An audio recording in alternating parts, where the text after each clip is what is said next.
think we need one more round of applause. Wave to your families, wave to your friends, yes.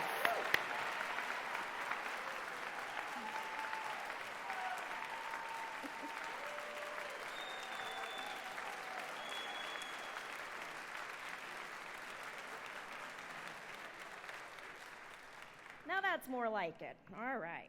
Well, good afternoon and welcome to the 2022 White Coat Ceremony for the Icahn School of Medicine at Mount Sinai in New York City. For those that are visiting here, welcome. Welcome home to those that are local. And to our students, we hope that over the last few weeks you've settled into your new home. My name is Tara Cunningham. I'm the Senior Associate Dean for Student Affairs, and it has been my great pleasure to work alongside your students for the last few weeks as they've oriented themselves to medical school, to this new environment, to their new task. The White Coat Ceremony is an iconic ritual experience for medical schools and medical students. It emphasizes collaboration, compassionate, scientifically excellent care. From the very first few days of medical school, they don't know a whole lot yet, so don't hold them to treating patients, but they're getting it. The Arnold P. Gold Foundation established the White Coat Ceremony in the early 1990s, and this is our 25th year celebrating this remarkable experience. So class, you'll forever be our 25th class in the White Coat Ceremony.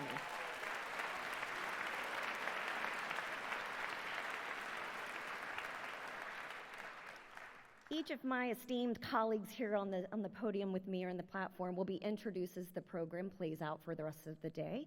And just a couple of other quick reminders. While we're at the lectern, we will be unmasked, but we will remain masked all other times, and we ask that you join in that same responsibility.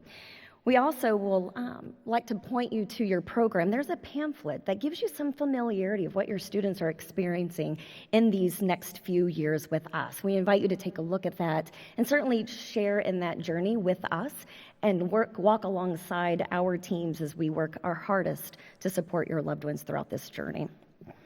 It is now my pleasure to introduce to you Dr. Valerie Parkas, Senior Associate Dean for Admissions and Recruitment at the Icahn School of Medicine.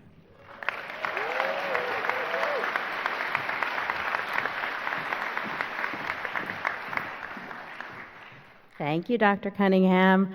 Hello, entering class of 2022, and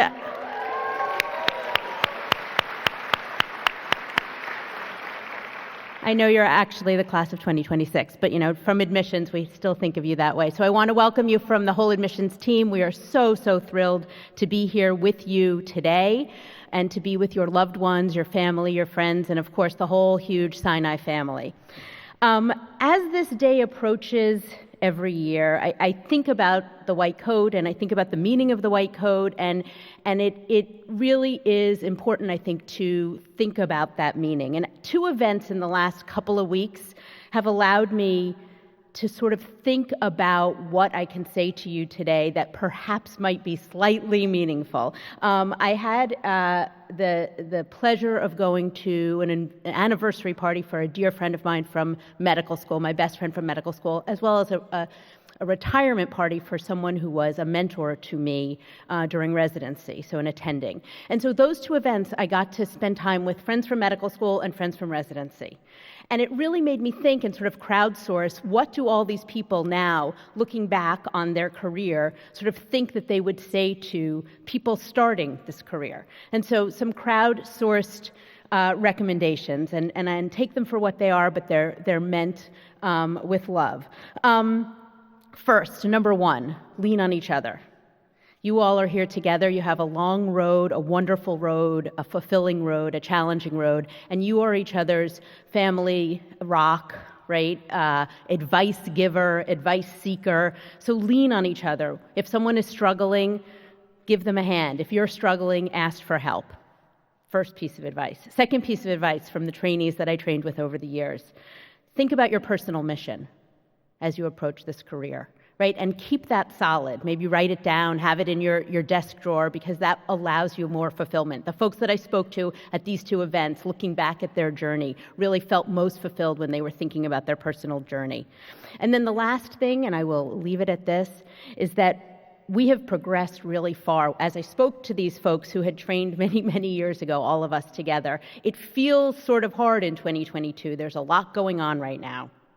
There's a divisiveness, there is disinformation, there's folks questioning science, but there's also a lot that we have accomplished, right? I spoke to all these folks and they had accomplished so much. So there's a stubborn optimism that I think that you should embrace.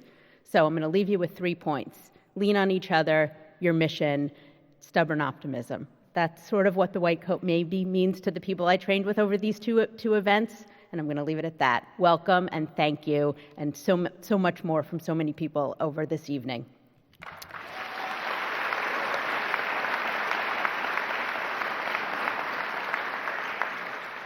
It is now my pleasure to introduce to you Dr. Kenneth Davis, Chief Executive Officer, Mount Sinai Health System.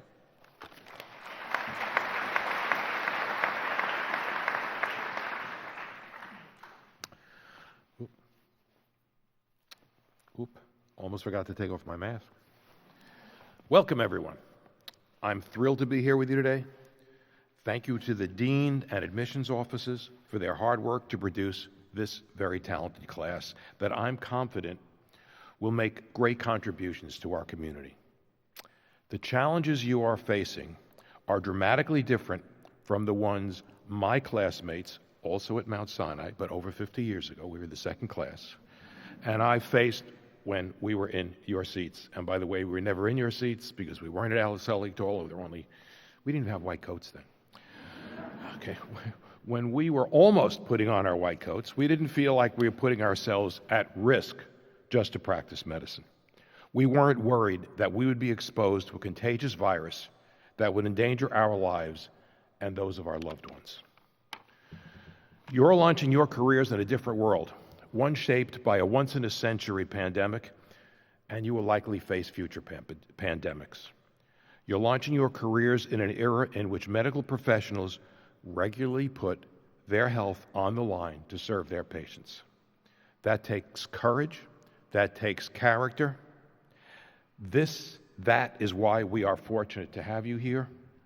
It's why this community is fortunate to have you serving it for many years to come. I hope you're also inspired and excited to be a part of medicine at this time of exceptional and extraordinary achievements. Think about this. How incredible that scientists created a COVID-19 vaccine and an antiviral treatment in record time. While the pandemic showed the danger of contagious viruses in the 21st century, the scientific and medical community's response showed the power of science to counteract the danger that was unprecedented. These great threats and these great accomplishments are the hallmarks of the field you're now entering. Some of you chose this path because of these threats and innovations, and each of you made the decision to enter a profession that requires sacrifices. Here at our medical school, you'll learn the skills you need to take on your tasks. You will be joining a community that has been a standard bearer for excellence in medicine for decades. You will learn from professors at the very top of their fields and in state-of-the-art facilities. Some of you will become innovative scientists, others thoughtful researchers, and all of you, hopefully, caring clinicians. And you will build relationships with each other and with your patients that will last a lifetime. By the time you graduate, you will be ready to make possible what can often feel impossible. We need your optimism. We need your creativity. We need your dedication to improving the health and quality of life. We need you on the front lines, and we're grateful you're here. All of us are looking forward to working with you and eager to see you achieve at Mount Sinai and beyond. It's now my pleasure to introduce your dean, who I believe is the longest-running dean in academic medicine, and my close friend for over 40 years, Dennis Charney.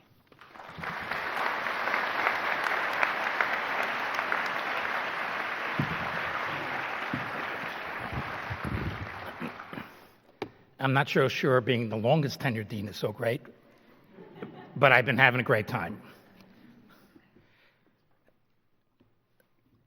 Class of 2026, family and friends, faculty, members of our boards of trustees, welcome to our annual White Coat ceremony. Some years ago, during a visit to the Museum of Modern Art, I was struck by an unconventional exhibit. It was a canvas. That's all, just a canvas, painted white. I wondered, how does this get into the Museum of Modern Art? One of my grandchildren could have done that. I could have done it. The concept, of course, is tabula rasa, a blank slate. Through our own perspectives, each of us, in our mind's eye, pictures something different on that blank canvas. The 17th century philosopher John Locke suggested that the young mind is void of all character. Knowledge, Locke argued, is acquired through our own experience of the world. So at the beginning of your schooling, each of you was, in a sense, a tabula rasa. Through years of education and personal experience, you have grown to be outstanding, intellectually curious students. Your canvas is filled with exceptional achievements, and your promise is virtually unlimited. That's how you arrived here at Mount Sinai. But now, as first-year students embarking on a career in medicine and science, the white coat you're about to receive represents a new tabula rasa. How will you paint your blank canvas? What will you contribute to the field of medicine? How will you relieve suffering? How will you help to improve human health? How will you make scientific discoveries that could help millions of patients? These are the challenges that we place before you today. And now is the time to begin painting the canvas of your life's work. As part of your base camp experience, you were asked, what does the white coat symbolize to you? Here are a few of your answers. Quote, one student said, the white coat means an opportunity to advocate and care for communities I represent, and to serve as an ally for the communities I have learned from and with. Another one of you said, the white coat symbolizes the American dream, coming to fruition for a family of immigrants that has persevered through discrimination, inequality, and economic barriers for over 20 years. Another one of you said, to me, the white coat serves as a bridge connecting me to the world of cutting-edge research and clinical practice, to the world of the disadvantaged, of the marginalized, without access to the space of Mount Sinai. Here's another one. My white coat symbolizes sacrifice. Its fabric is woven from the sacrifices my loved ones have made so I can have the freedom, personal liberties, and privileges they did not have. Another student. For me, the white coat is a symbol of perseverance and courage that my family showed when they immigrated to the United States from Mexico in the hope of a better future. And lastly, my white coat symbolizes the humble acceptance of a new responsibility and privilege to uphold the principles of human dignity and scientific truth in the care of all people, indiscriminate of their identity. These are just some of the things the class of 2026 wrote about. All of them are inspiring. Here at Mount Sinai, you will learn how to make the symbolism of the white coat a reality. You will have the opportunity to fulfill your dreams by studying the science and art of healing, while gaining insight into how the practice of medicine can be improved. And that is exactly what we need you to do. We need you to dream big and aim high. We need you to be ambitious, to be innovative, to be dissatisfied with the status quo, because medicine is not all it can and should be. As much as medicine has advanced, there are still far too many questions and too few answers. We need to better understand the mechanism of Alzheimer's disease and find effective therapies which don't exist. We need to be better prepared for the next pandemic, which will come. And we need to advance oncology so we can find better treatments and cures for cancer. These are among the greatest challenges facing humankind. Yes, they are daunting, but these challenges can and must be overcome.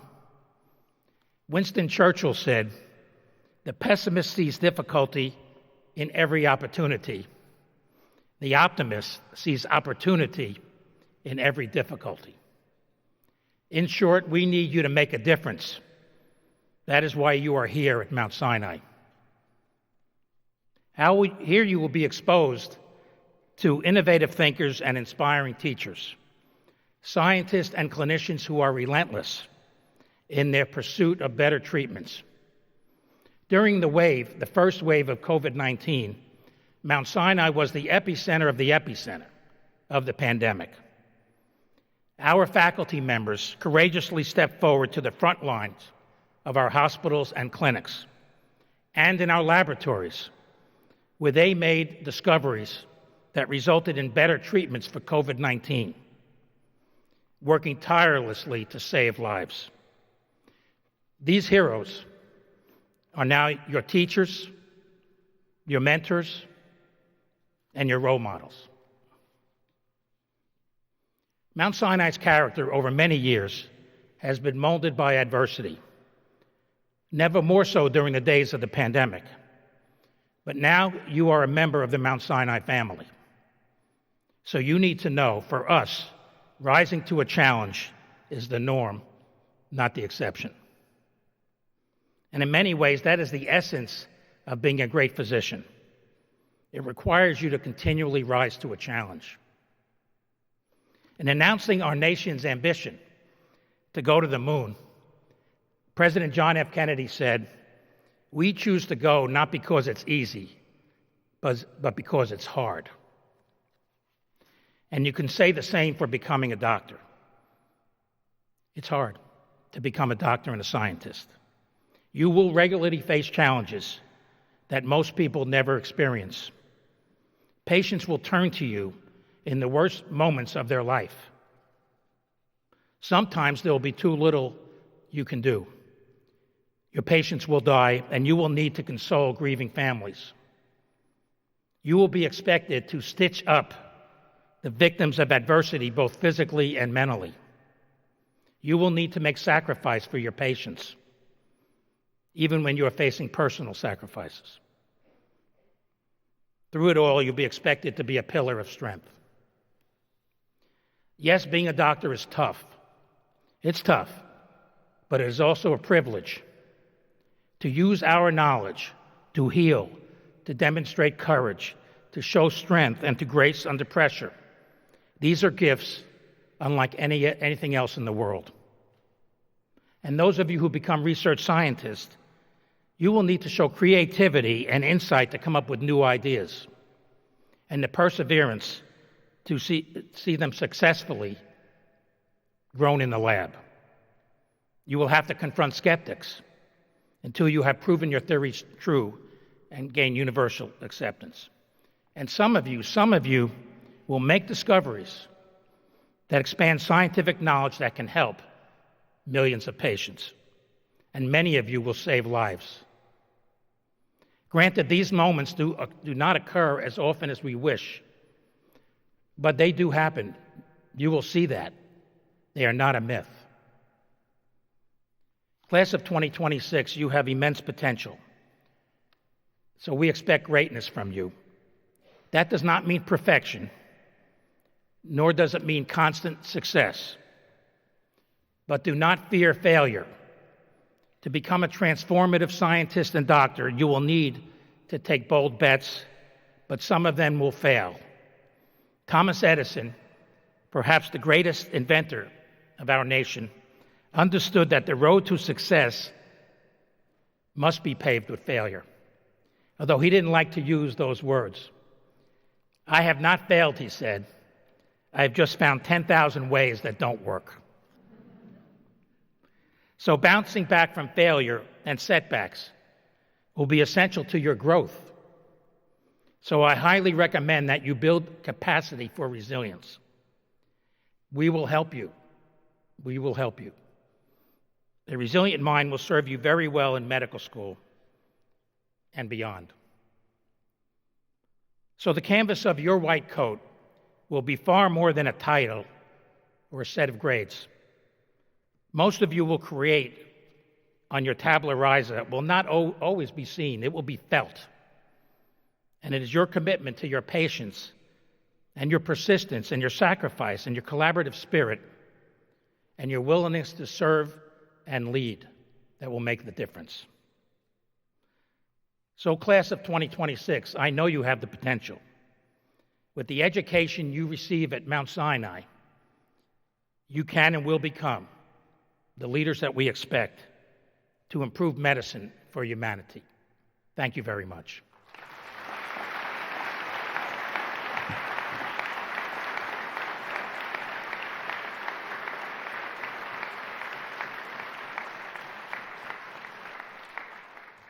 And now I'd like to introduce your Dean for Medical Education, Dr. David Muller.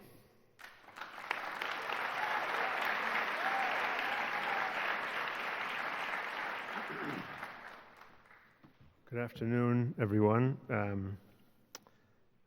want to extend my warm personal welcome to family and friends. Thank you for bringing this class to us. We will do our very best by them and look forward to working with you to get them to the finish line. I have the great honor of introducing the 2022 Hans Popper MD PhD keynote speaker for this white coat ceremony, Dr. Victor Santana. Dr. Santana is the director of the Primary Care Scholars Program and is assistant professor of family medicine and community health at the Icahn School of Medicine at Mount Sinai. He completed his medical degree at Albany Medical College and residency in family medicine at Beth Israel Medical Center. As the director of the Primary Care Scholars Program at Icahn, Dr. Santana and the chair of his department collaborated with the Dean of Admissions and other leaders in medical education to create a longitudinal clinical research and advocacy experience for Mount Sinai medical students interested in primary care for underserved communities. Dr. Santana has brought together a diverse group of faculty mentors and developed a comprehensive curriculum that is threaded throughout the students' 4 years of school.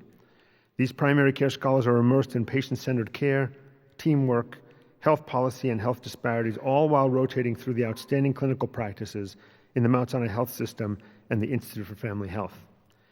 Dr. Santana's dedication to providing mentorship to the next generation of primary care physicians has led to his induction into the Gold Humanism Honor Society as the 2022 faculty recipient of the Leonard Tao Humanism in Medicine Award. Dr. Santana is a physician and humanist who leads by example in shaping medical students into empathetic, devoted, and data-driven providers who extend care beyond the exam room through their research and advocacy. Please help me welcome Dr. Victor Santana.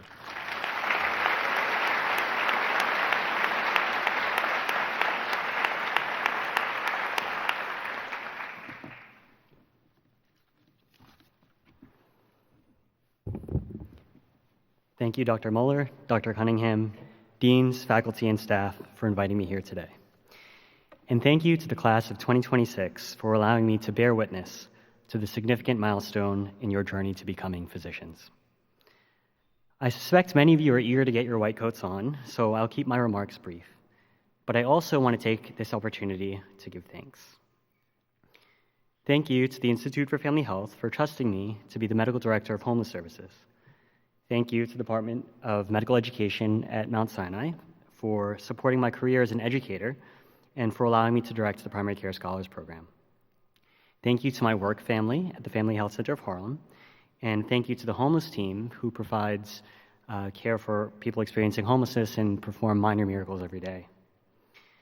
Thank you to my students for your unwavering idealism and outrage at structural oppression in healthcare that we see every day. Your passion motivates me to do this work. Thank you also to my future students, and this includes all of you, class of 2026, Please consider primary care in family medicine and primary care specialties, and visit the departmental office. We love having students visit us, and you're always welcome.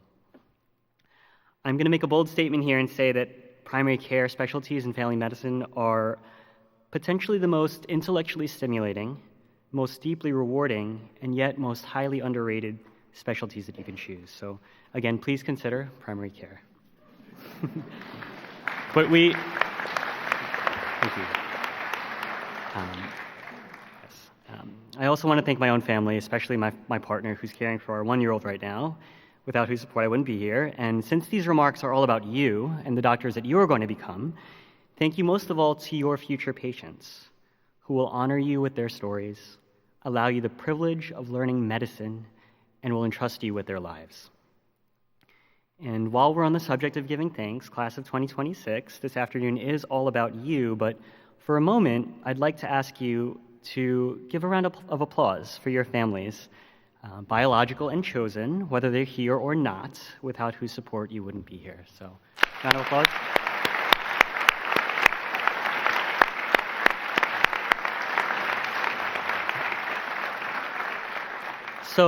So class of 2026, what's about to happen here today, right? And what is today all about?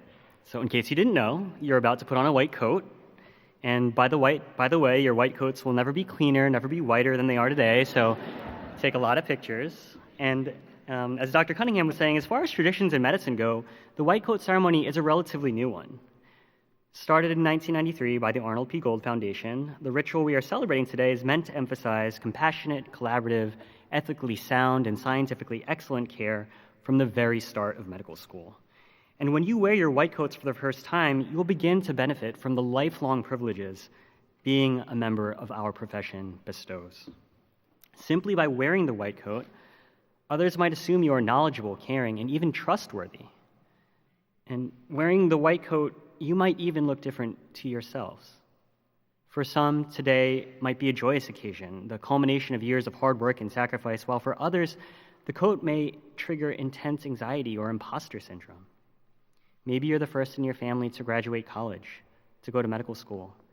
Or maybe your path to medical school is non-traditional and getting here wasn't easy. Or maybe you simply appreciate the weight of responsibility before you.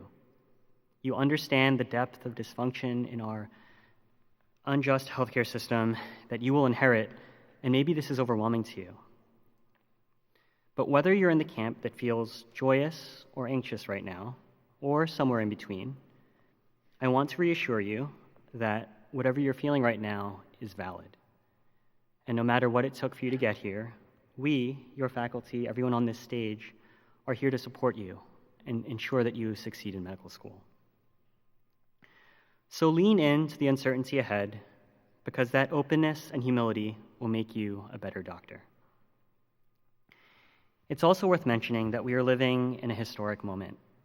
Over 2 years into the greatest public health emergency of our time, with generations-old disparities amplified by the pandemic, it is our patients and communities who occupy marginalized social locations based on race, class, gender, sexuality, ability, and documentation status, to name a few, that will continue to experience disproportionately poor health outcomes. We are also living in a moment when access to a basic healthcare need for people of reproductive age has come under attack, and with it, the right to bodily autonomy that states that decisions about your body are yours alone to make.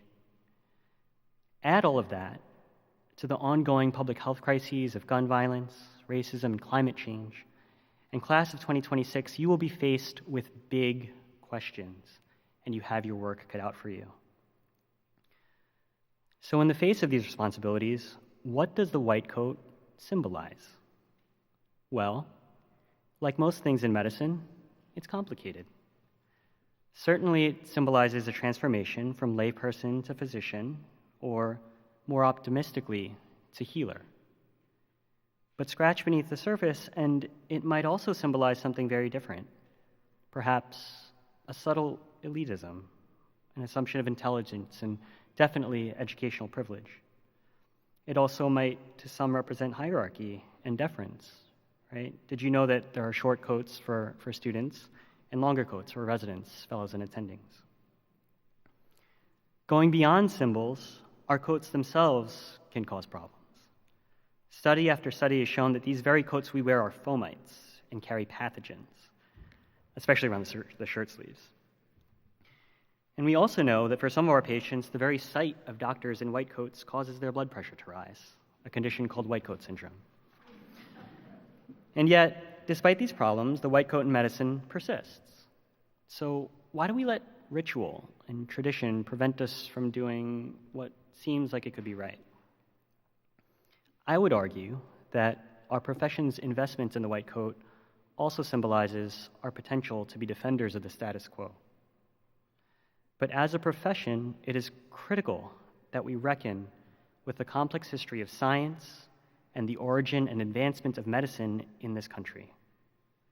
We must also grapple with the integral role science has played in upholding oppressive systems of power and codifying discrimination in our algorithms, protocols, research, and curriculum. Knowing this history, we can understand how for so many the white coat symbolizes immeasurable pain, violence, and mistrust. So for you, class of 2026, I hope your relationship to the white coat is complicated and wrinkled, because medicine itself is non-binary. Right and wrong get blurry.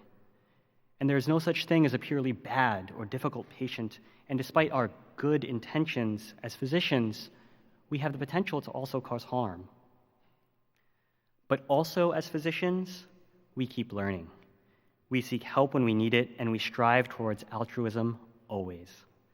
After all, medicine is a noble profession not because we are perfect, but because we learn from our failures and constantly strive to do what is right. I want to end with a brief story. And trigger warning, this story references caring for patients in the early months of the pandemic. As a family doctor, I'm trained to care for patients from cradle to grave, wherever they are. In the spring of 2020, I was one of several faculty who provided care on the COVID wards. And after weeks of anticipation, my time on service had arrived, and every single one of our patients had COVID. Of course, I had been listening intently to the news about patients and staff falling ill, some dying, and I will be the first to admit that I was scared. So I prepared myself the only way I knew how.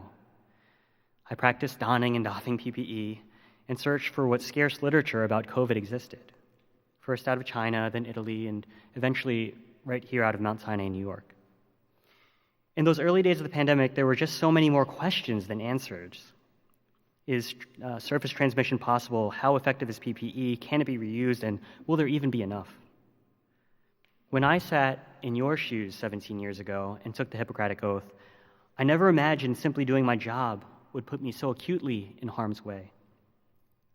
But when I arrived on the wards, flanked by brave nurses and residents, what struck me more than the closed doors and faceless, fully gowned staff was the loneliness my patients felt and the stark, systematically imposed potential lack of human connection anywhere. Doors were wallpapered with vital signs, entry and exit logs, cleaning logs. Visitors' lounges were completely empty. Our hospital, like most institutions, imposed strict visitor policies, and I couldn't help but wonder if, in the process of protecting ourselves and hoping to contain the virus that was already endemic in our community, whether somehow we were causing incalculable harm to our patients. With no family to advocate for them and many requiring ventilation, unable to advocate for themselves, I wondered if a part of our own humanity was lost in the process. One patient's story sticks with me. Let's call her Cecilia. Cecilia was in her 50s, was loved by her children and her spouse. Prior to meeting Cecilia, she was already on high-flow oxygen, and on top of COVID pneumonia, had developed atrial fibrillation, heart failure, and a myocardial infarction, which you'll learn is a heart attack.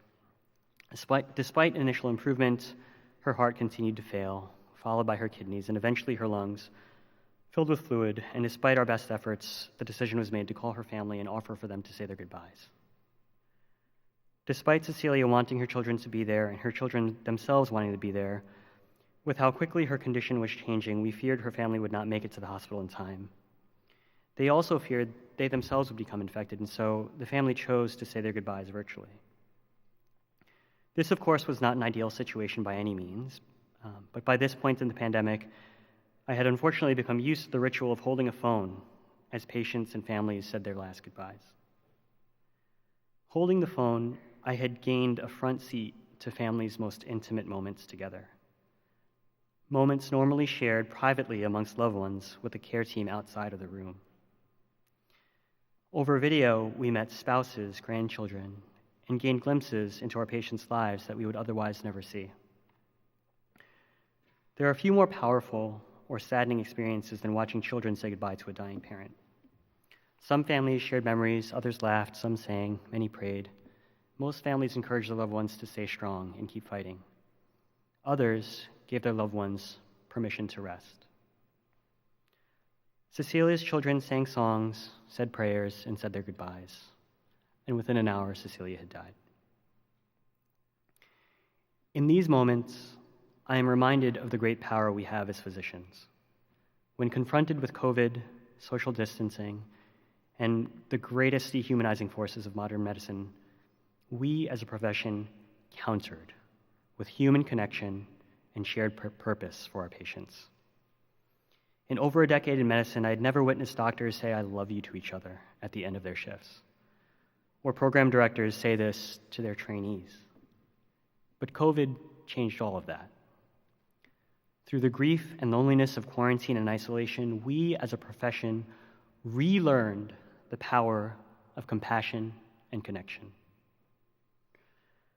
So as we place perfectly crisp, perfectly clean white coats around your shoulders, remember that medicine itself is messy and imperfect, and your journey will be wrinkled. But also remember that it is within these imperfections that the meaning of medicine is found. Thank you, and congratulations to the class of 2026.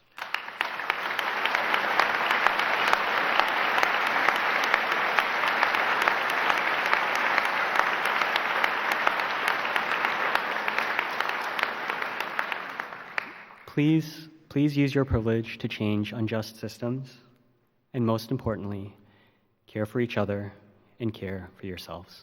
Thank you.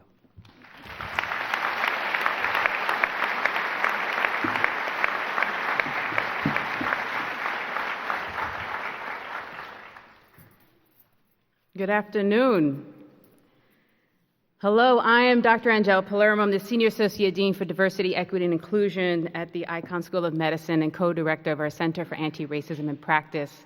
It is an honor to be with you all as part of the symbolic moment where you are crossing over into the profession of medicine and start your journey becoming the physician you envisioned yourself to be.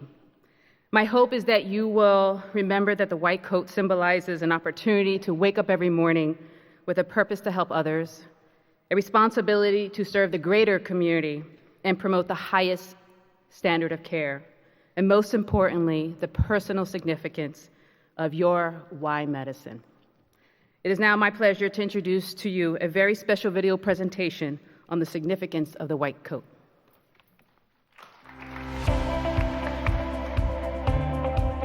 To me, the white coat symbolizes a commitment to staying informed and involved in advances in translational research in order to ensure that I am able to provide my patients with world-class care. Wearing it is a promise to my patients and a reminder to myself that their treatment will be my first priority, and that every decision will be made based on the most recent, innovative research and scientific discovery available from around the world. When my family immigrated to Queens, my grandmother worked long hours sewing belts and suspenders in a sweatshop to provide for her children. My white coat signifies the power of hard work and is a reminder of the equitable care I hope to provide to all patients in this incredibly diverse city while honoring their racial, ethnic, and linguistic backgrounds, regardless of their immigration and socioeconomic status. Receiving the white coat is a real dream for myself, for all those who've sacrificed on my behalf, and most importantly, for that little girl inside of me who has always dreamt of this moment. My heroes have always worn white coats, so to me, the white coat is an enormous responsibility, one that will forever compel me to act with kindness, grace, humility, and empathy. It's a responsibility I do not take lightly, and it is one I most definitely welcome. Coming from Shreveport, Louisiana, my white coat represents the unique opportunity I will have one day to improve the health of communities in my hometown who are too often overlooked. My white coat represents my commitment to always do the right thing, striving to serve patients to the highest of my abilities, irrespective of race, gender, or socioeconomic status. It represents the knowledge I will gain through coursework while also recognizing the limits of medicine. With my white coat on, I will work relentlessly to go beyond the standard of care for the patients I am privileged to serve. And together with my colleagues, we will always find a way. My white coat embodies the love my family and community have poured into me throughout my life, what's allowed me to get to this point. Moving forward, this white coat will represent a lifelong commitment to compassionate service for individual patients and a mission to improve health in all communities. To me, the white coat represents the metamorphosis of aspiring student doctors to in-the-flesh budding professionals who build and refine the most coveted and sacred values of medical doctors. Putting on the white coat means I will advocate and care for my patients to the utmost of my abilities, and I will foster the intrinsic innate practice of medicine while being humane, morally sound, and humble. Wearing the white coat means I will always advocate for others and never stop learning throughout my journey to transformation. For me, the white coat is a culmination of those that came before me and those that guided me through each step. It represents my family's arrival to the U.S., the impact my Chinese culture has had on me, and most importantly, the lessons of dedication, hard work, and curiosity that my mother and father instilled in me. It's a reflection of the friends, mentors, professors, co-workers, and loved ones that have become a part of this goal. It's a token of my appreciation for them and a reminder to myself of what can be accomplished. But this white coat also extends beyond my individual story. It symbolizes the unity of the students within this class, and it's a joint formal agreement to ethically use our medical education to engage in and sacrifice for a field that's larger than each of us. I came to medicine after several years of service in the Marine Corps, inspired by what I saw military doctors and medics do in some pretty challenging circumstances. When things went wrong, they had a unique skill set that allowed them to intervene in a very concrete way. They, more than anyone, had the ability to save lives and correct wrongs, both for U.S. service members and local civilians impacted by senseless violence. To me, this is what the white coat stands for: the ability to intervene, to help those in dire need, and to bear witness to victims in tragic circumstances that unjustly impact marginalized and vulnerable communities across the world. For me, the white coat is a symbol of the courage and perseverance my family had to immigrate to the U.S. from Mexico in the hope of a better future. My mother, as a recent immigrant and single parent, became a certified nursing assistant to ease her financial struggles. Little did she know that going to work with her would spark my curiosity and passion for medicine and science. Now I am not only on the path to practice medicine, but also to contribute to its advancements as an aspiring physician scientist. I hope my white coat can inspire others to pursue their dreams, because sí se puede.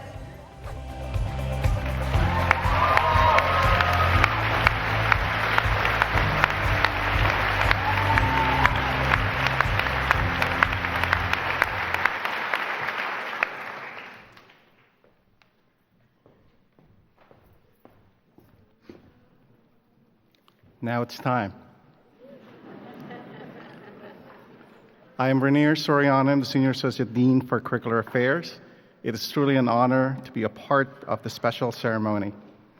It is a tradition at the Icahn School of Medicine at Mount Sinai to have the students be coded by their faculty advisor.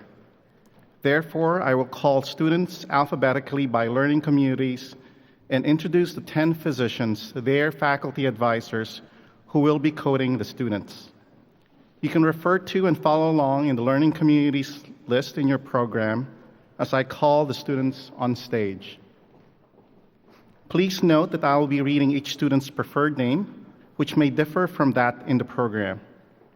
I kindly ask those of you in the audience, now this is hard, to hold your applause until I have called all the students in each of the learning community group. It is now my pleasure to begin calling up our students. Up first, we have Dr. Cara Baggett, Assistant Professor in the Departments of Psychiatry and Pediatrics and Deputy Medical Director of Mental Health in the Mount Sinai Adolescent Health Center.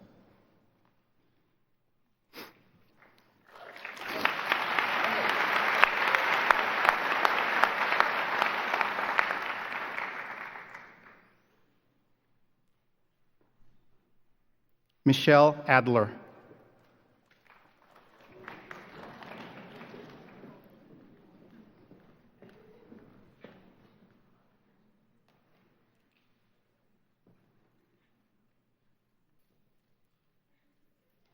Stuti Bansal.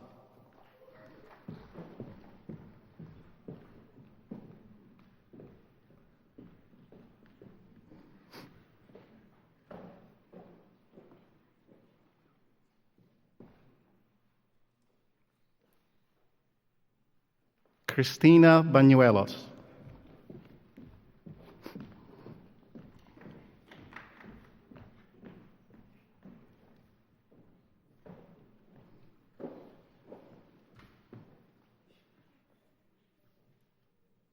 Ernest Chen.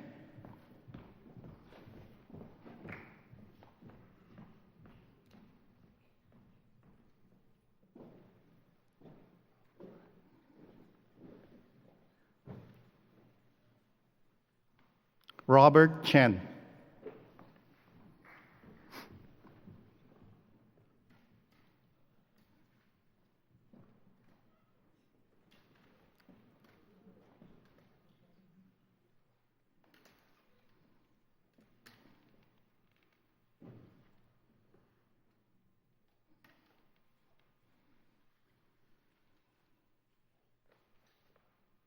Alexander Dimitrakakis.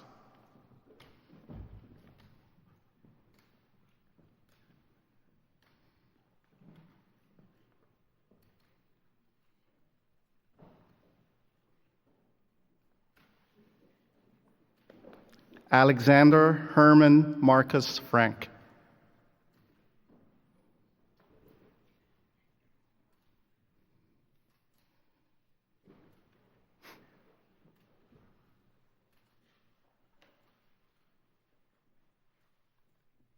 Nicole Hirsch.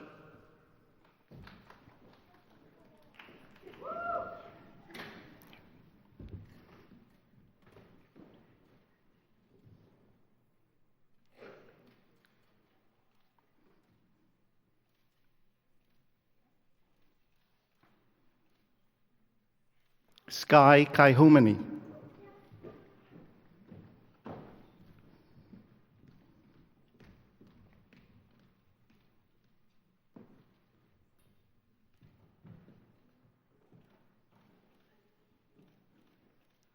Katie Lynch.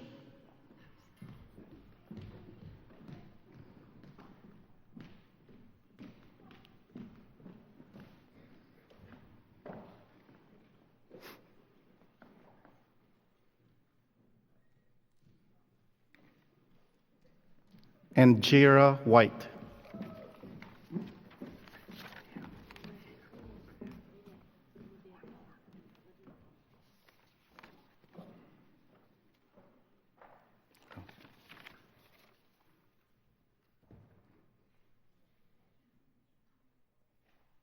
Olivia Cullen.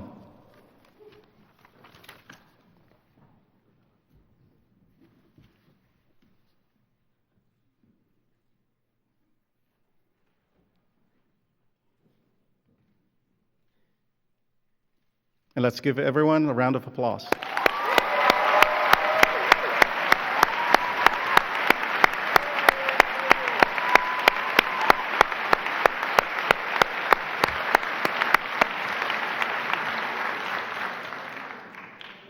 Next, we have Dr. Theodore Bania, Assistant Professor in the Department of Emergency Medicine and Associate Dean for Human Subjects Research Protection and IRB Chair.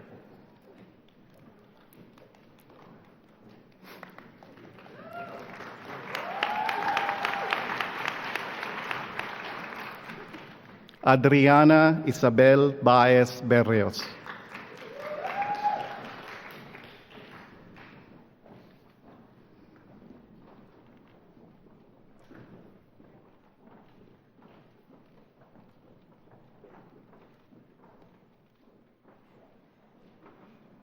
Edward Bull.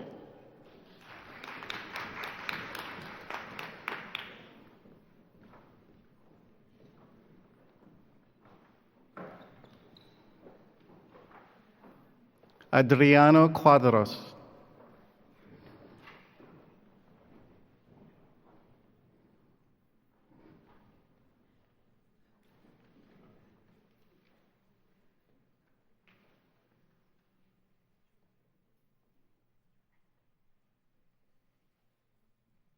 Jacob Desmond.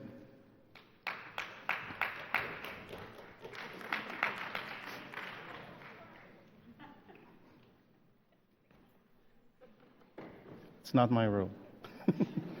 I was just given this. Sofia Paloma Gamboa. Yeah, you can clap. That's fine. It's okay.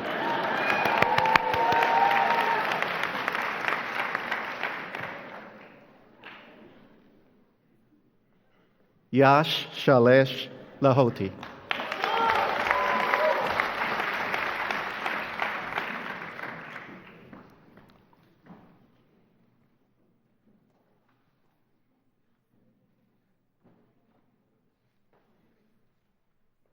Sanjay Lechaman.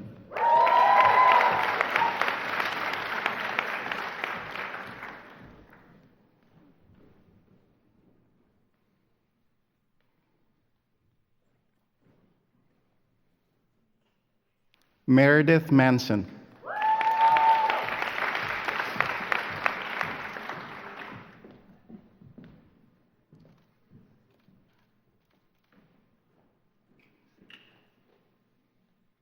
Tony Owusu.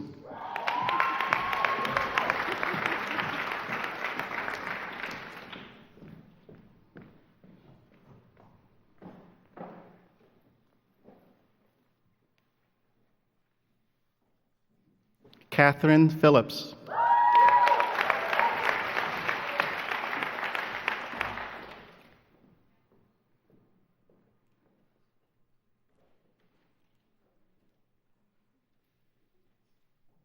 Cindy Wang.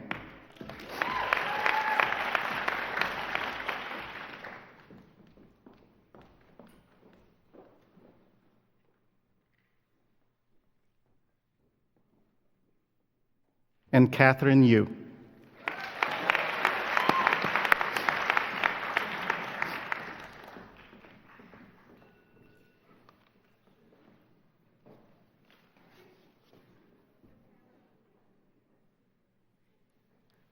Now another round of applause for Dr. Bania's learning community.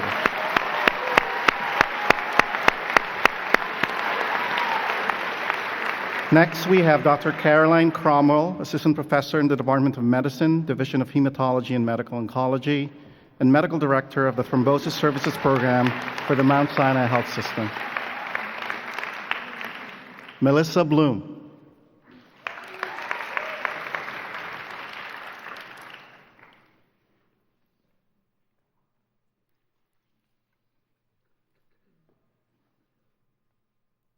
Alexis Engel.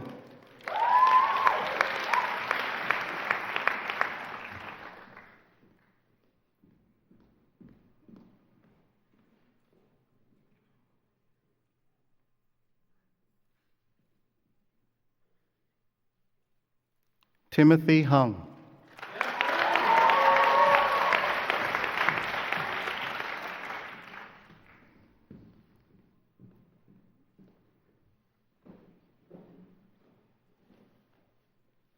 Sharon Wong.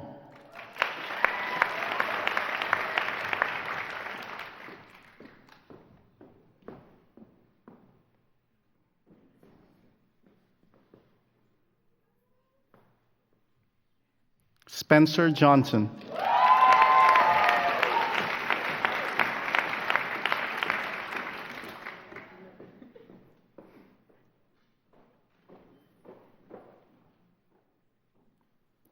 Esther Kim.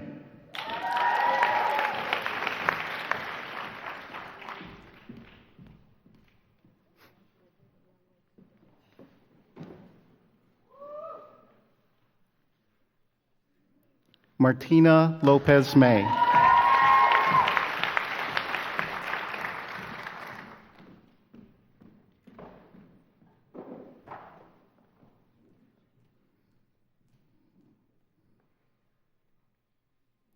Maria Maisie Meyer.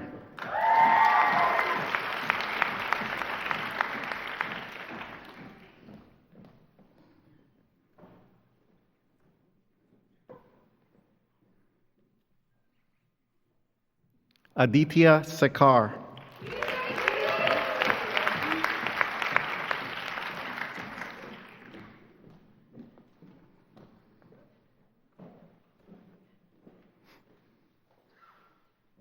John Tan.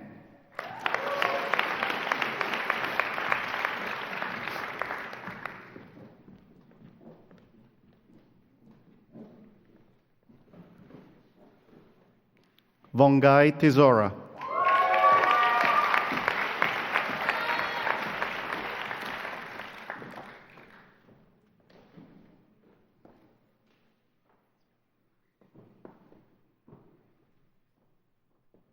And Ivan Wolansky.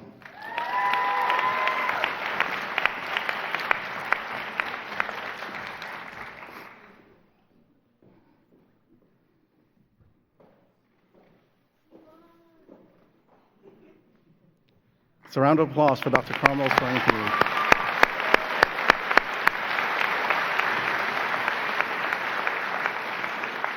Next, we have Dr. Monica Dweck, Associate Professor in the Department of Ophthalmology.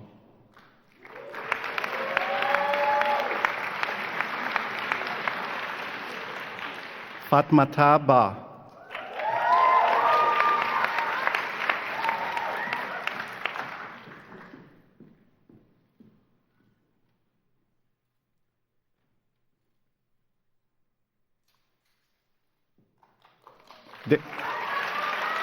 Daniel Cohen.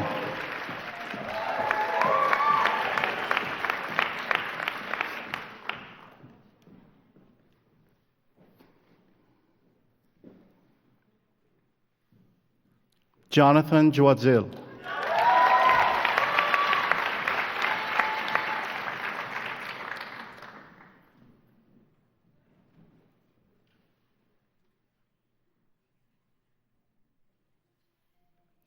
John Nandwani.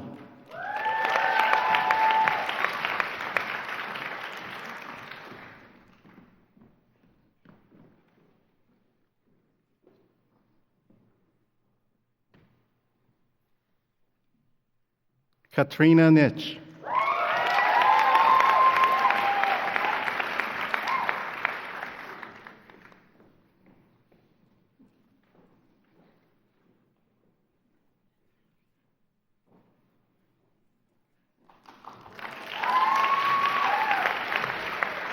Carlos Antonio Ortega Rios.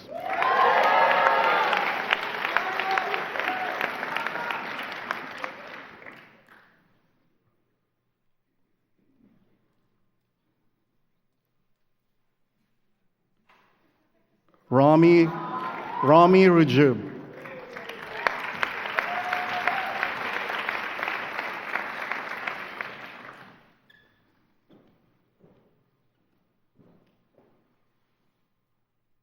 Michael Saturno.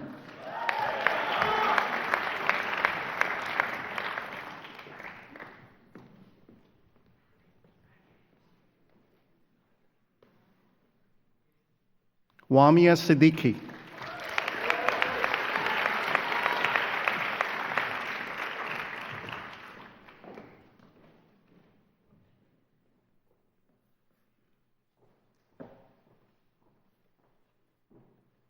Priya Singh.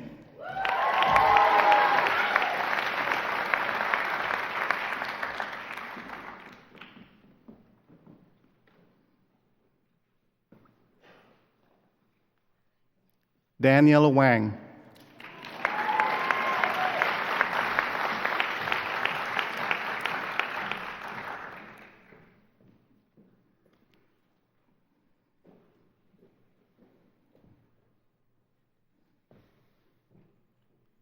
And Alicia Yang.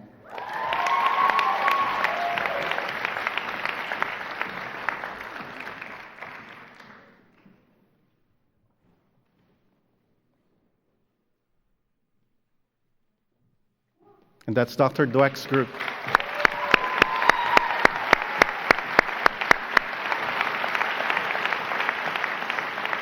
Next, we have Dr. Sharon Edwards, Associate Professor in the Departments of Pediatrics and Medical Education. In Dr. Edwards' absence, Dr. David Muller will be coding her students.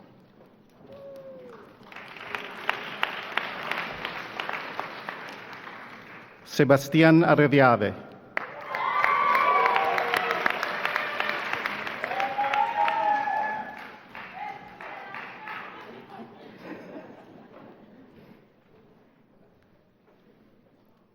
Zachary Galati.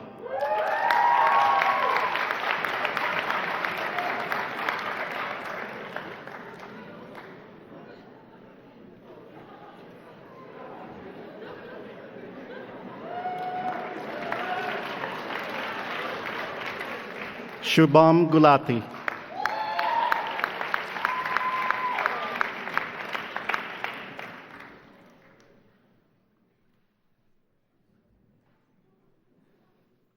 Bonnie Lerman.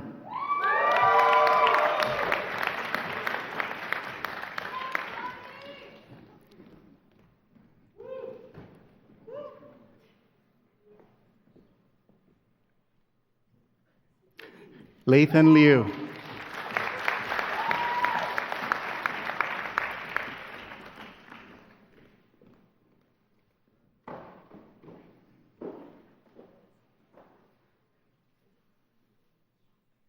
Farimatam Bai.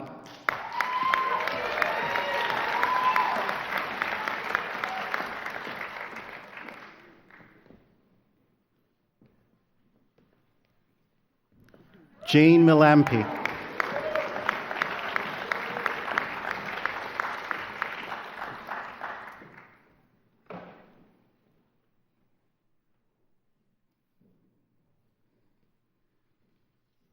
Zachary Milestone.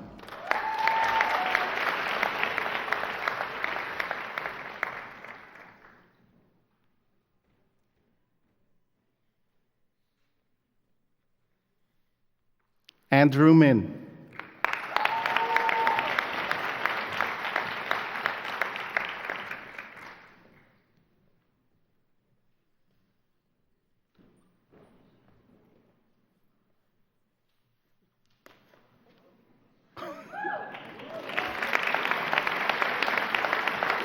Neha Mukherjee.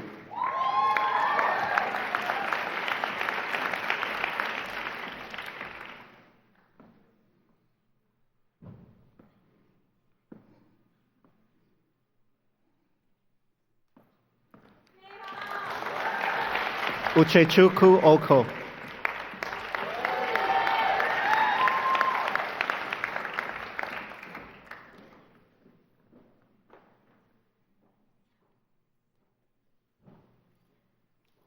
And Mariana Restrepo.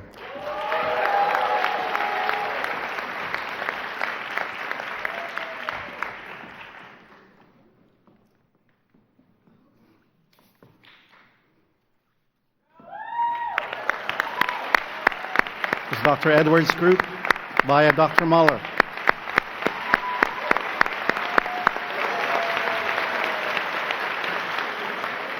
Next, we have Dr. Allison Galt, who is an associate professor in the Departments of Pediatrics, Division of General Pediatrics.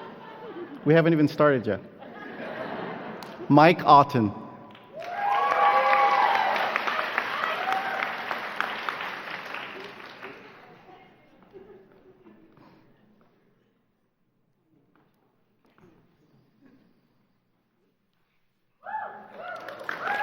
Uma Balachandran.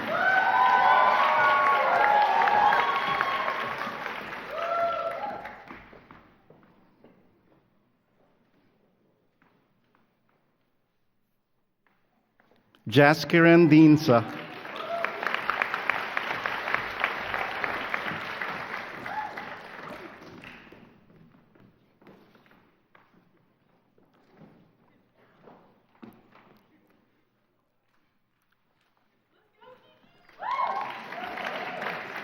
Simret Genet.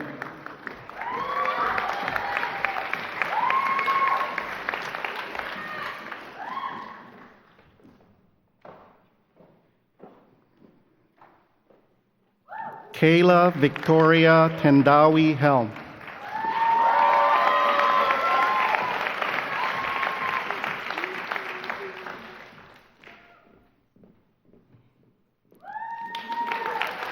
Sean Coley.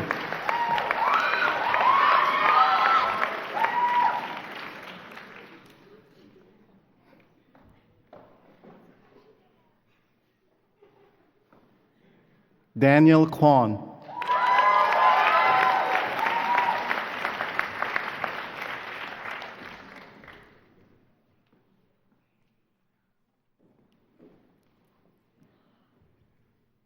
Supriya Makam.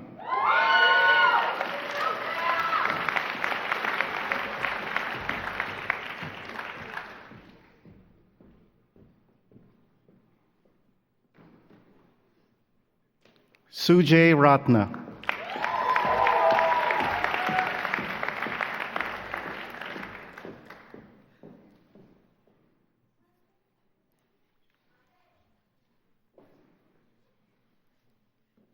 Mateo Restrepo Mejia.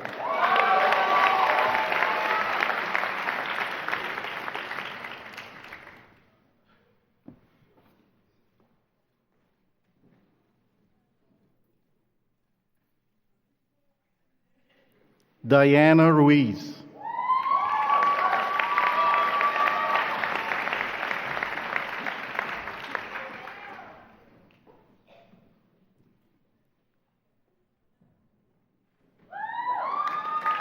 And Ryan Seacard.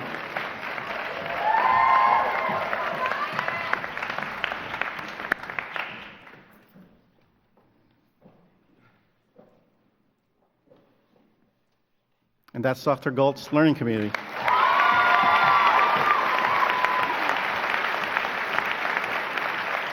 Next, we have Dr. Meredith Webner Grossman, who is an associate professor in the Department of Pediatrics, Division of General Pediatrics, and medical director at Mount Sinai Pediatrics.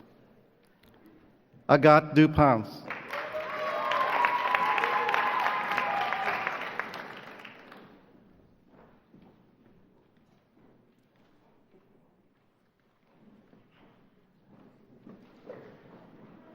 Adam Geffner.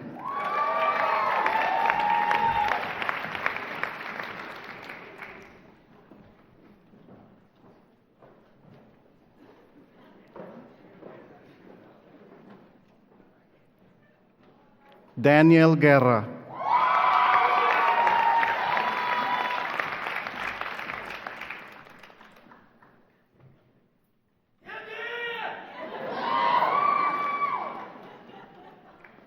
Sun Myung Wang.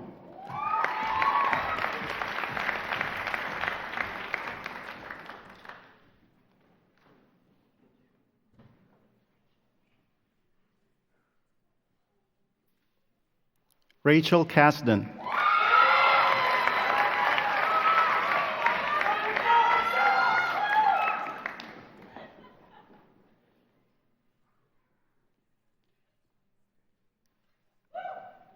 Anaga Kumar.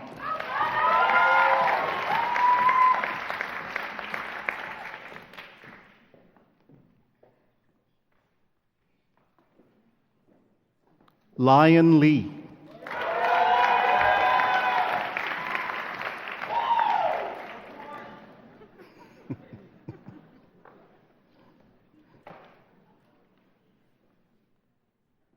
Daniel Peltitian.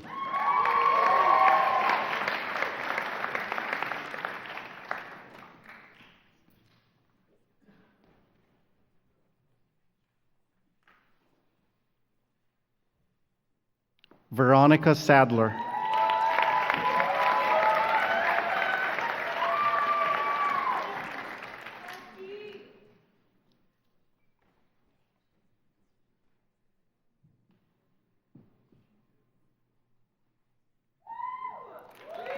Anya Wong.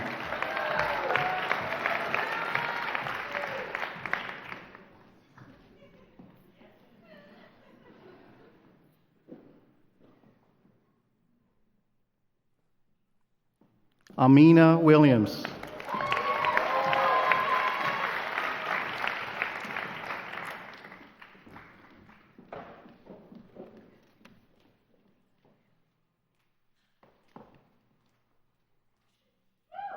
And Avanish Yendluri.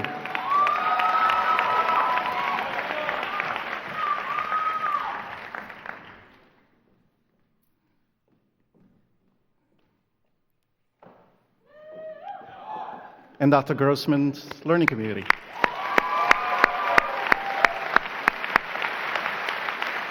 Next, we have Dr. Alicia Hurtado, who is an associate professor in the Departments of Psychiatry and Medical Education and the Associate Dean for Medical Student Wellness and Student Affairs. Wasil Ahmed.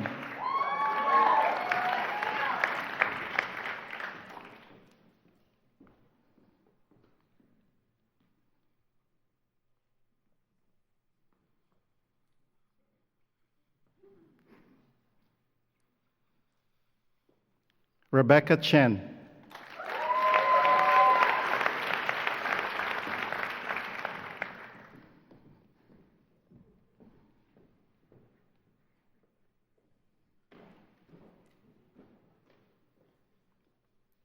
Bahi Eza.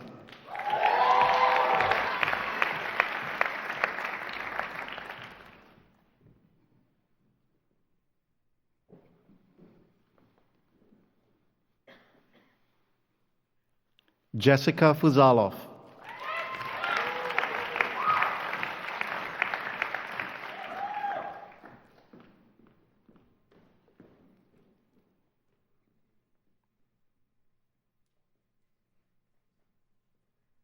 Brian Johnson.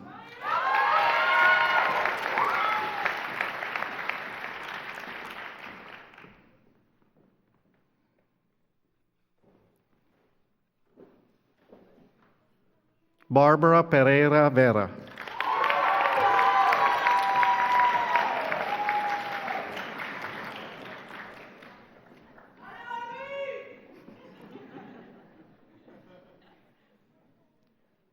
Graham Sabo.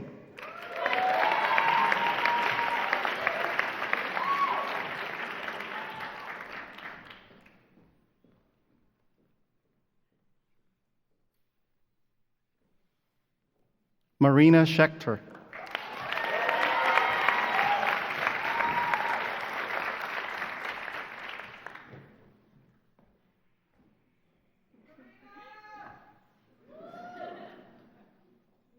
Daniela Schill.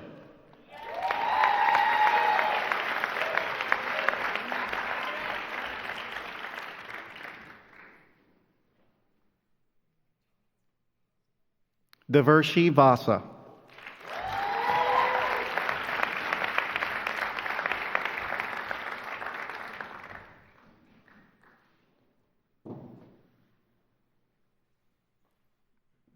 Tyrone Young.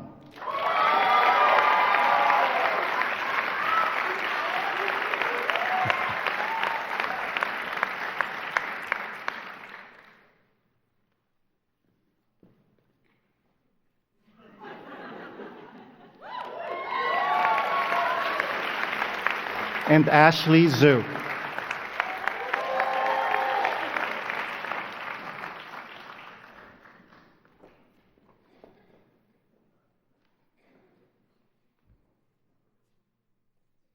It's a round of applause for Dr. Alicia Hurtado's group.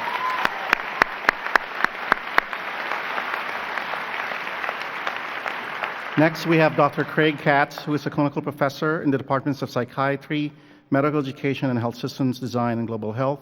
He's the founder and director of the Mount Sinai's Program in Global Mental Health.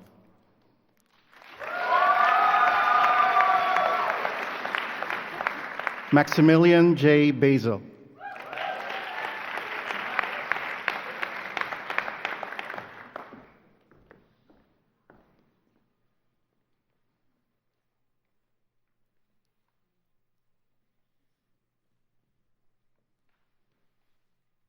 Brandon Block.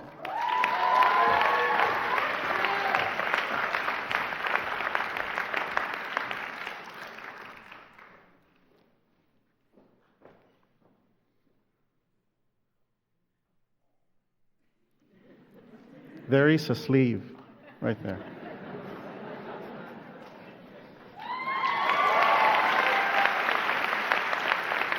Annie Chang.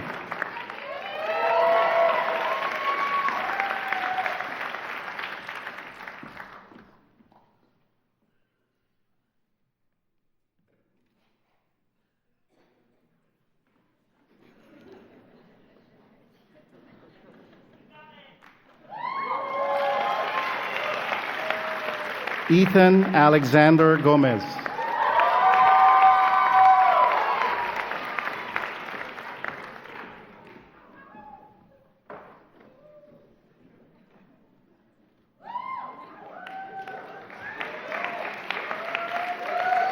Charles Larore.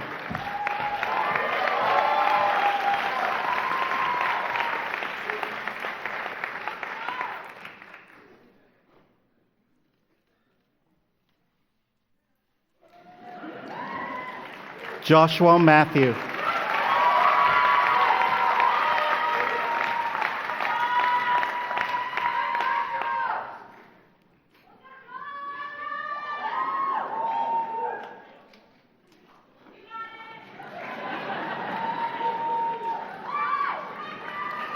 Amari Osei.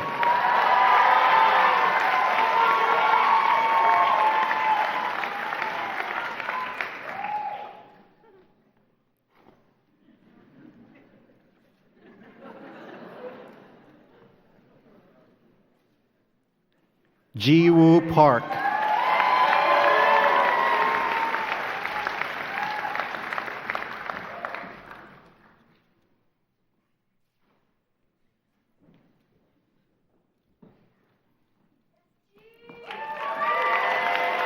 Brittany Lauren Sachs.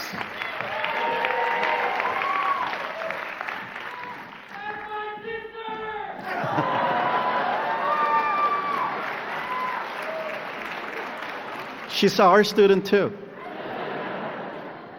Saher Siddiqui.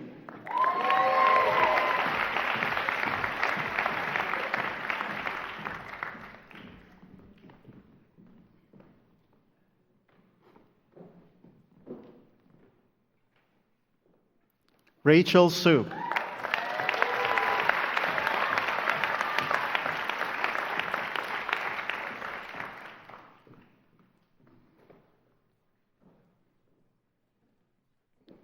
And Sarah Zatt.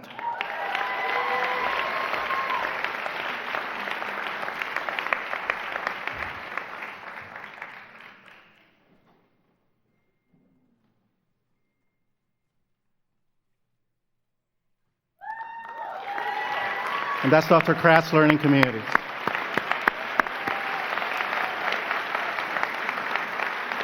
Last but not the least, we have Dr. Roberto Posada, who is a professor in the Division of Infectious Diseases of the Department of Pediatrics and professor in the Departments of Medical Education, Health System Design, and Global Health. Denise Alabi.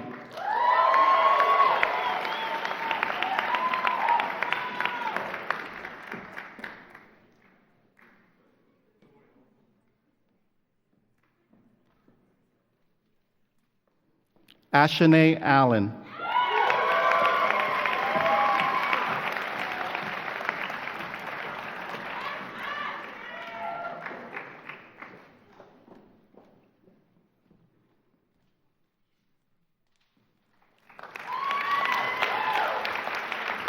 Rodnel Busigo Torres.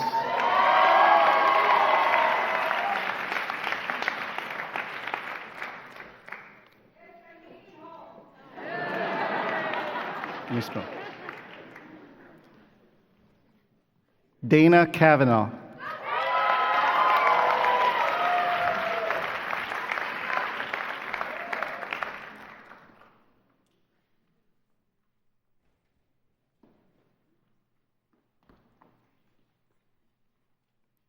Gabriella Sheffitz.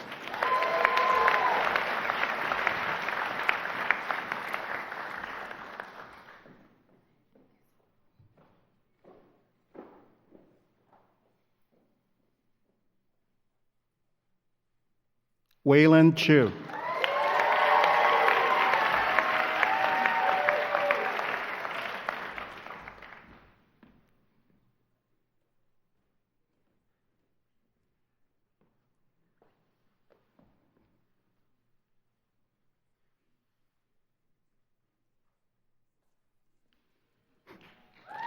Chris Connors.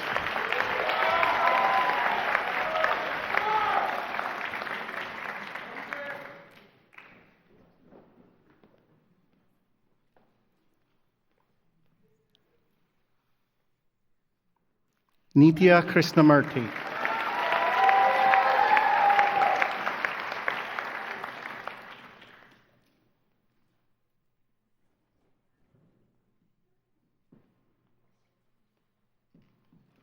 Kiva Lee.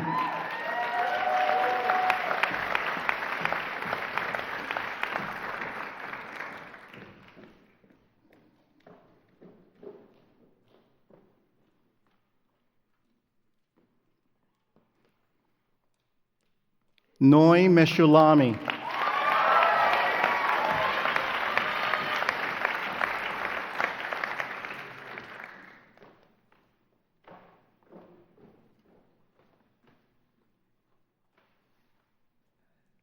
Jacqueline Slobin.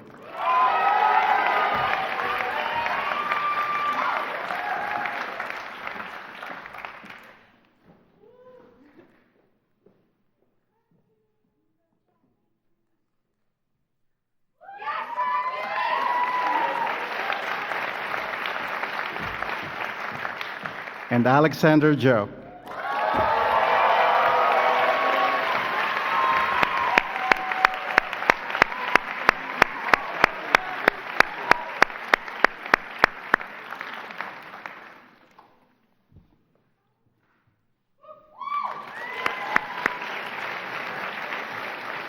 Congratulations, class of 2026.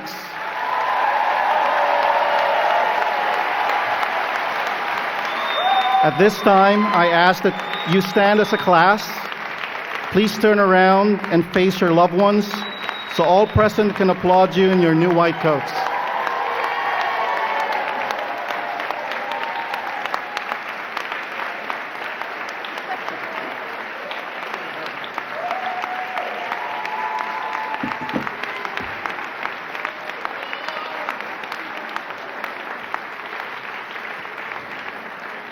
And students, let's applaud the parents, your spouses and significant others, family members, friends, and loved ones who have helped you achieve the goal we all celebrate today.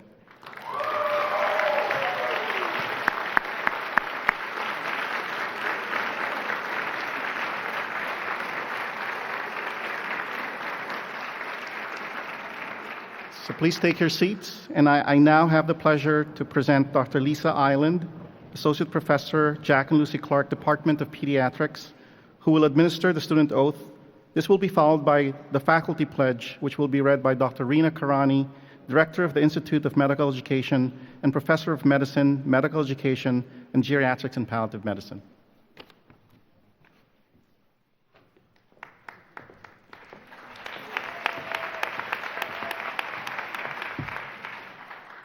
Congratulations, class of 2026. We are now entering into the 11th year of a budding Mount Sinai tradition, asking our first-year medical students to come together to draft and ratify their own student oath.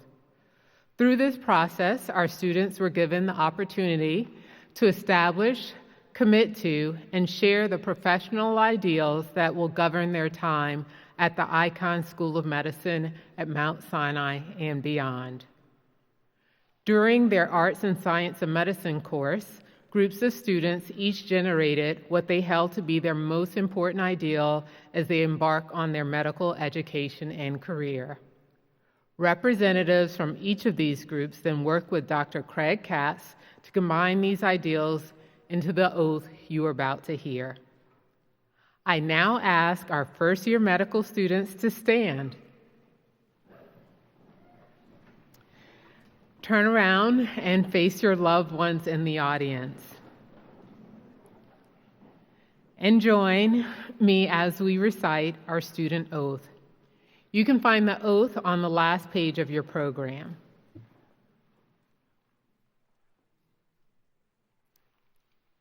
Let us begin. With appreciation for the shared position in which we find ourselves, and with gratitude to the people who have supported our journeys, we collectively commit to learn for and from our patients, colleagues, and communities with an open heart and mind, to see patients as our partners and as the sole expert on their individual experiences, to demonstrate humility by recognizing personal and scientific limitations, as well as the past injustices of medicine, to combat present injustices and dismantle systems of oppression, to know our patients, appreciate their identities, and amplify their voices, to leverage our privilege and knowledge to improve access to high-quality, equitable care, to medicine, to lend our expertise to public discourse with integrity, to remain compassionate in the face of stressful days and sleepless nights, to leave medicine better than we found it by continually re-examining ourselves and our institutions. We honor the responsibilities with which we are entrusted. We pledge to hold ourselves and one another accountable to these commitments. Let us hear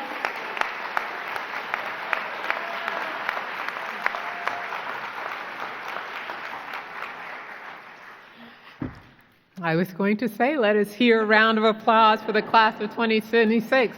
One more.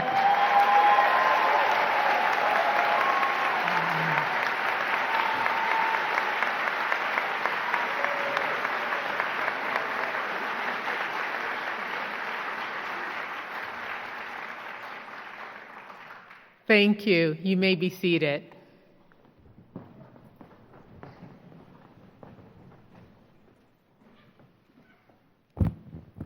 Just as the medical student oath was written and ratified by the class of 2026, our faculty participated in a similar process by which they discussed and submitted what they considered their highest ideals as medical educators. These ideals were then incorporated into the faculty pledge, which we will recite today. I now ask all faculty members of the Icahn School of Medicine at Mount Sinai to please stand and join me in the faculty pledge, which is found on page 19 of your program. The mission of the Icahn School of Medicine at Mount Sinai is to produce physicians and scientists who are prepared to enter society as informed advocates and activists who are able to advance clinical care and science and promote change. We, the faculty, seek to embody this mission and so pledge the following to you, our students, in our effort to help you become the best possible physicians and your best possible selves, to serve as models for caring, competent, and unbiased care of our patients, to engage you in the joy and privilege of practicing the art and science of medicine and the rewards of learning for life, to uphold the highest standards in scientific and medical research, to inspire you to respect the art and science of medicine, but also to question the status quo, to recognize that our opportunity to teach is also our opportunity to learn, to not just teach, but also nurture, to share of both our craft and ourselves, to demonstrate that self-examination means as much as examinations,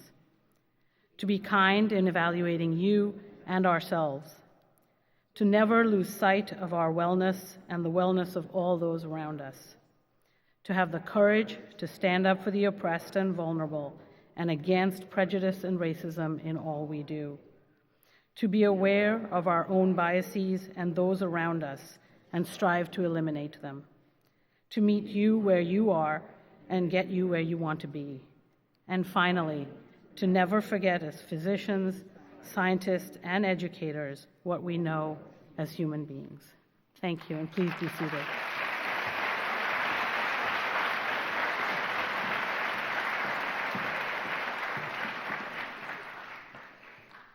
Thank you, Drs. Island and Karani. At this time, I would like to take a moment to recognize the Alumni Association for their continued efforts in contributing and supporting the White Coat Ceremony each year. Not only does the Alumni Association contribute to the making of the ceremony possible, but also specific alumni continue to sponsor the purchase of the student stethoscopes and their white coats. Please join me in thanking the Alumni Association and its members for their incredible generosity.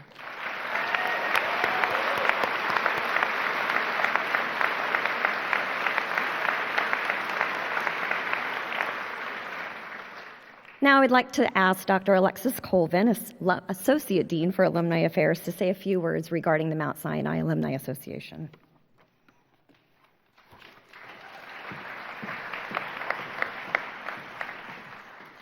Congratulations on not just starting medical school, but also joining a family of incredible alumni. I hope you take advantage of all of the opportunities to learn from them. For instance, meet your future mentor through our Alumni Connect mentorship program, which pairs alums with current medical students. There are also weekly virtual Alumni Connect small group meetings in which you will get to meet with a diverse range of alums to discuss career paths and benefit from the wisdom of their experience. These sessions are truly invaluable. Before I close, I just want to say how honored I am to be able to welcome you at the beginning of your Icahn School of Medicine journey, and to let you know that I will also be here at the end to welcome you into our alumni community. Congratulations again, and best of luck.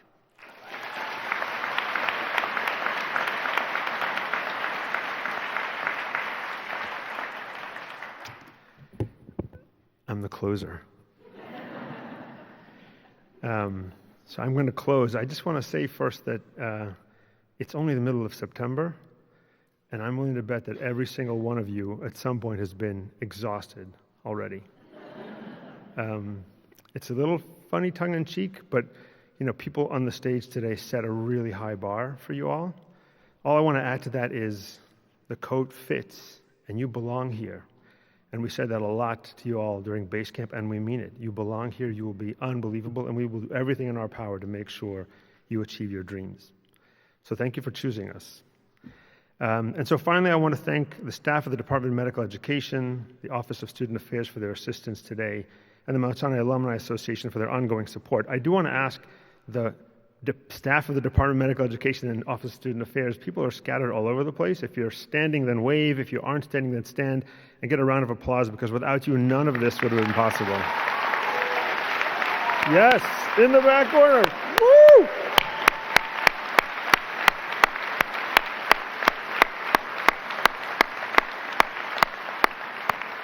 And with that, the 25th Annual Icahn School of Medicine at Mount Sinai White Coat ceremony has concluded. Students, please remain seated for the traditional class photo.